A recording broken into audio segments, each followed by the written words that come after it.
Hello guys, मेरे YouTube channel में आपका स्वागत है। मेरा नाम मनमोहन मिश्रा। तो आज मैं आपको इस वीडियो में बताने वाला top 5 small cap mutual fund for 2026 के बारे में। जी हाँ, तो यहाँ पे ऐसे 5 म्यूचुअल फंड के बारे में हम डिस्कस करने वाले जो small cap category mutual fund है और जिसने की एक अच्छा खासा कम रिस्क लेके अच्छा खासा रिटर्न दिलवा रखा है। जी हाँ, तो ये जो डेटा होगा वो लास्ट के 3 इयर्स के बेसिस पे होगा। ऑल टाइम के बेसिस पे भी मैं आपको बताने वाला हूँ। तो वीडियो बहुत डिटेल में होगा, उसको दूसरी वीडियो देखने की जरूरत नहीं पड़ेगी। तो मैं चैनल को सब्सक्राइब कर दीजिए। चलिए शुरू करते हैं।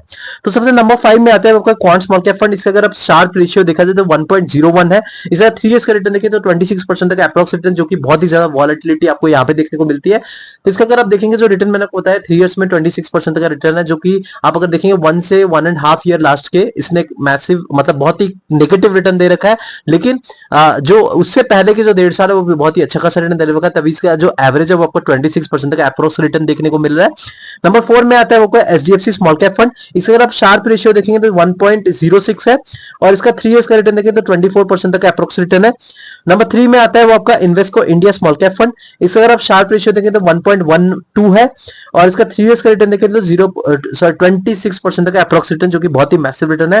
अगर आप कंफ्यूजन में क्या ऐसे म्यूचुअल फंड को पिक करना चाहिए, क्योंकि देखिए मार्केट में आपको 6000 से 7000 म्यूचुअल फंड मिल जाएंगे, तो उसमें से आपको कौन सा म्यूचुअल फंड को पिक करना चाहिए, आप कंफ्यूजन में है, तो आप ऐसे में आप ये बुक परचेज कर सकते हैं। उसका नाम है 100 mutual fund tips for beginners in India. जी हाँ, ये मैंने अपने एक्सपीरियंस के बेसिस में आपको 100 म्यूचुअल फंड के टिप्स बता रखे हैं और उस बेसिस पे आप एक म्यूचुअल फंड को पिक कर सकते हैं अपने रिस्क एपिटाइट के हिसाब से, अपने खुद के बेसिस पे। देखिए मैंने खुद के एक्सपीरियंस के बेसिस पे बता रखे, क्योंकि देखिए मैं कभी एक टाइम पे बिगिनर था, तो आप भी अभी बिगिनर है, तो आपको डेफिनेटली ये पर्टिकुलर म्यूचुअल फंड की बुक है वो आपको हेल्प करेगी। और आपका दूसरी बुक है वो आपका नाम है the Indian investors guide to mutual fund formulas. जी हाँ, अगर मान लीजिए आपको फॉर्मूला के बारे में पता नहीं चल रहा है, मतलब मान लीजिए आपका सीएजीआर क्या होता है, एक्सआईआर क्या होता है, तो आपको बहुत ही इजी वे में मैंने इस पर्टिकुलर बुक में बता रखा है कि आप कैसे एक फॉर्मूला के आपको एक अच्छा खासा रिटर्न कैसे मिल रखा है, मतलब किस बेसिस पे आपको एक एग्जैक्ट रिटर्न आप कैलकुलेट कर सकते हैं। तो सब कुछ इस पर्टिकुलर बुक में दे रखा है। तब मैंने स्क्रीन पे देख पा रहे हैं आप, इसका जो लिंक है वो आपको डिस्क्रिप्शन में मिल जाएगा, आप इसको वहां से परचेज कर सकते हैं। नंबर 2 में आता है आपका आईटीआई स्मॉल कैप फंड। इसका शार्प रेशियो देखेंगे तो 1.19 है। इसका 3 इयर्स का रिटर्न देखेंगे तो 28% का अप्रोक्स रिटर्न है, जो कि बहुत ही अच्छा खासा मैसिव रिटर्न है। नंबर 1 में आता है वो आपका बंधन स्मॉल कैप फंड है। इसके अगर आप शार्प रेशियो देखेंगे तो 1.25 है और इसका अगर 3 इयर्स का रिटर्न देखेंगे, जो कि बहुत ही मैसिव रिटर्न है, वो आपका अप्रोक्स 31% का रिटर्न है।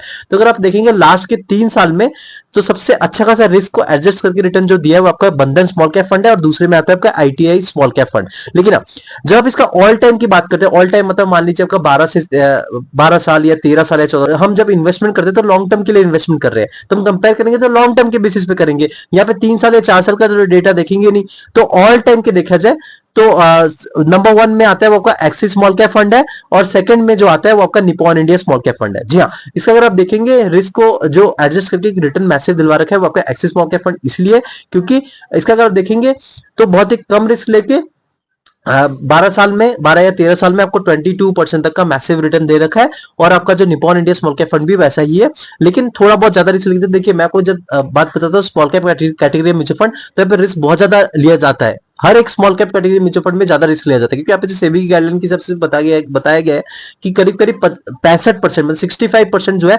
आपका स्मॉल कैप कैटेगरी के स्टॉक में इन्वेस्टमेंट करना जरूरी है। तो जब स्मॉल कैप कैटेगरी मतलब छोटी कंपनी में अगर आप इतना ज्यादा एक्सपोजर ले रहे हैं तो डेफिनेटली यहाँ पे रिस्क तो ज्यादा बना रहेगा। तो उस बेसिस पे अगर देखा जाए ऑल टाइम के बेसिस पे, देखिए अभी बंधन जो स्मॉल कैप फंड मैंने आपको बताया 3 साल का डेटा, कि ये जो पर्टिकुलर म्यूचुअल फंड है 6 से 7 साल पुराना फंड है।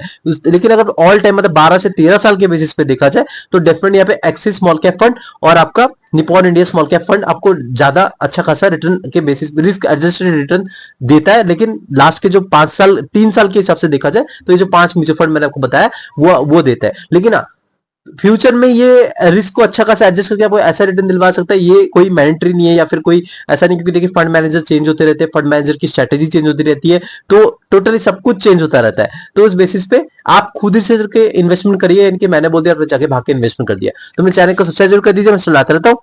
Thank you.